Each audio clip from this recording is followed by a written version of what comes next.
근데 이번에 이제 무인기가 P-73 지역을 일부 이렇게 쫙 들어왔다 이제 나간 거 아니겠습니까? 정치권에서는 문재인 정부 뭐 탓 아닙니까? 뭐 또 이런 좀 공방도 있습니다. 한번 그 영상으로 확인해 보시죠.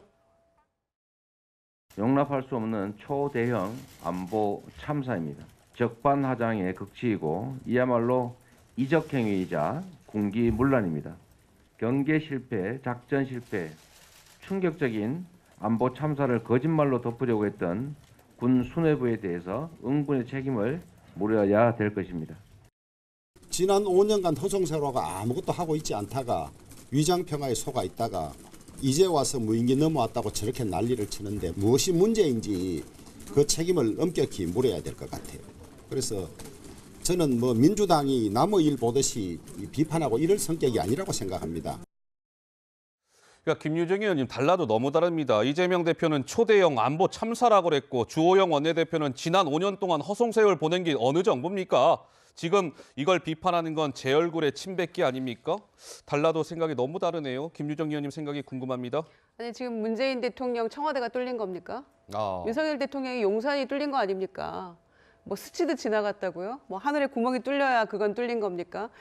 그러니까 거짓말하고 또 무능했으면 부끄러운 줄 알아야죠. 이런 걸 두고 적반하장이라고 하는 거 아닙니까? 그리고 이런 식으로 적반하장경으로 뭐 김병주 사성장군 출신 의원에게 국가 내통한 거 아니냐 의심스럽다 이렇게 얘기하는 거는 정말 해도 너무했다 이렇게 생각하고요. 이런 걸로 물타기하고 뭐 프레임 전환한다고 이게 전환이 됩니까? 정말 말도 안 되는 그 무능한 처사라고 생각하고요. 그리고 부끄러운 줄도 모르는 국민을 속이는 이런 군의 모습과 다름없다 이런 생각이고요.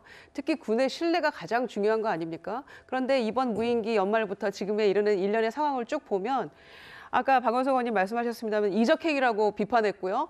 국방부 장관은 나는 용산 이쪽은 그 P-73 지역은 지나지 않았다는 걸 확신한다라고까지 큰 소리로 얘기했거든요. 네. 자, 거기에 대해서는 김병주 의원 28일 날 문제 제기했을 때는 강한 유감 이런 얘기 하더니 이렇게 거짓말했고 다 들통나고 난 이후에는 그냥 유감 정도로 뭐 언론 보도에 혼란을 준 거에 대해서 유감이다.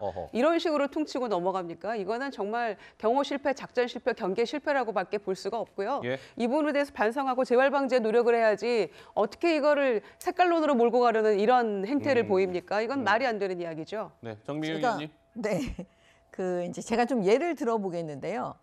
담장을 허물고 담장을 낮췄어요. 그랬는데 바로 그런 걸로 인해서 도둑이 들어왔어요. 그랬는데 도둑 들어왔다고 막 난리를 치는 거예요. 그 담장을 낮춘 사람들이. 저는 이게 이 사건의 핵심이라고 봐요. 문재인 정권 5년 내내 우리의 안보는 굉장히 허술해졌습니다. 예를 들어서 이제 제가 늘 말씀드리지만 그 DMZ에 공중 정찰하는 거 못하게 했습니다. 비행 금지를. 그다음에 뭐 GP 다 없애고 이거 다 알고 있는 사실인데요. 이렇게 만들어 놓고 무인기가 들어와도 우리가 정찰하거나 탐지할 수 없게 다 만들어 놨어요. 그래서 무인기가 들어왔어요. 네. 근데 그걸 무인기 들어왔다 경계 실패했다고 윤석열 정부를 공격하는 거? 저는 그거는 민주당이 정말 해서는 안 된다. 저는 이 원인을 진짜 제대로 알아보고 싶어요. 청문회 했으면 좋겠어요. 국정조사도 했으면 좋겠어요. 민주당에서 실제로 청문회 하자라고 지금 얘기하고 있어요. 그래서 그렇게 되면 어떻게 되냐. 이 무인기에 대해서 과거로부터 어떤 일이 벌어졌는지, 박근혜 정권에서는 무슨 일이 있었는지, 문재인 정권에서는 어떤 일이 있었는지 다 나오잖아요. 그거 알고 싶습니다.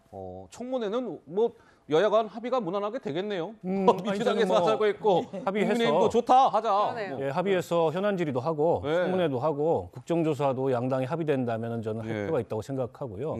다만 어쨌든 윤석열 정부 출범 이래로 이런 안보 참사들이 거듭되고 있습니다. 이뿐만이 아니라 미사일 우리가 발사를 했는데 거꾸로 미사일이 날아가서 우리 군부대를 타격하고 이번에도 저 드론 잡겠다고 경공급기 출격했는데 출격하자마자 추락하고. 근데 이게 다 지난 정부 탓이다. 언제까지 지난 정부 탓이라고 얘기를 할 겁니까? 이미 이 정부 하에서 벌어지고 있는 일인데. 그래서 우리 군의 이런 이 군비 태세, 경계 태세가 왜 이렇게 허술하고 왜 이렇게 긴장이 풀렸는지에 대해서 구조적인 진단을 하고 책임을 물을 건 물고 시스템 개선할 건 해야지. 이게 전부 지난 5년 동안의 책임이다라고만 일관한다면 저는 대안을 못 찾을 거라고 봅니다. 알겠습니다. 예. 담장을 낮춘 그 부분이요. 그게 문제였으니까 다시 담장을 높여야 됩니다. 이런 부분들을 구조적으로 분석하는 거죠. 예. 그렇기 때문에 문재인 정권 5년을 분석할 수밖에 없는 거예요. 예. 알겠습니다. 자, 어쨌든 이렇게 뭐 정치권에서 공방이 이어지고 있고 뭐 청문회가 뭐 합의가 될지는 모르겠으나 청문회가 뭐 합의가 되면 뭐 5년도 그렇고 지금 윤석열 정부도 그렇고 뭐 이런 것들을 꼼꼼하게 좀 잘 따져서 제일 핵심은 이거 아니겠습니까? 우리의 대비 태세를 어떻게 하면 좀 더 철저히 할 수 있을까? 북한의 무모한 도발을 우리가 어떻게 억제할까? 못하게 할까? 이 부분이 핵심이니까 그 부분에 좀 지혜를 모아주시기를 기대하겠습니다.